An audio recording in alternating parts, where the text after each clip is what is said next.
լրացուցիչ մատակարարների համար, խնդրեմ, եթե որևէ այլ երկրի, խնդրեմ, մենք որևէ բան չենք պարտադրելու, բայց իհարկե, երբ դաշնակիցը հիմնվում է Ֆրանսիայի նման երկրից ռազմական մատակարարների վրա,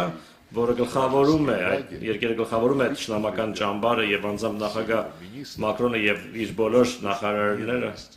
պարզապես ատելություն են շնչում Ռուսաստանի նկատմամբ եւ համարում են, որ այն միակ խնդիրն է Ուկրաինայի հակամարտության չլուծման համար, բայց իրենք լուծում ասելով հասկանում են հրադադար առանց որևէ պայմանների առնվազն մեկ ամսով կամ ավելի երկար ժամկետով, որովհետեւ մենք կարողանանք հանգիստ միջավայրում լրազինել Ուկրաինային, որ Ուկրաինան կարողանա իր պաշտպանական դիրքերը ուժեղացնել։ Ընդ որում այդ կոչերը առանց պայմանների հրադադարի մասին հնչեցվում են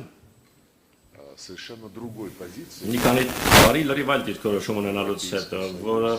ձևակերպում էին Եվրոպական միությունը եւ ՆԱՏՕ-ի անդամները, իսկ իրենք ասում էին երկար տարիներ ոչ մի բանակցություն չի լինի, քանի դեռ Ուկրաինան չստանա Ռուսաստանից ավելի ուժեղ դիրքեր եւ ընդհանրապես չեն լինի բանակցություններ, ասում են, քանի դեռ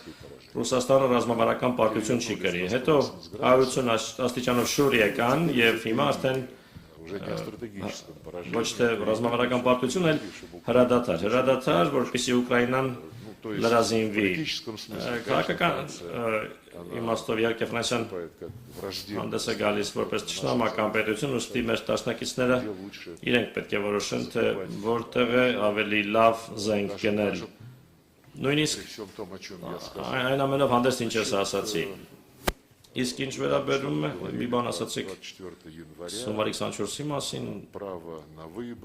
ընտրության իրավունք, ասում եք, մենք ճանաչում ենք ընտրության իրավունքը, մենք նախկինի պես շատ ջերմ հարաբերություններ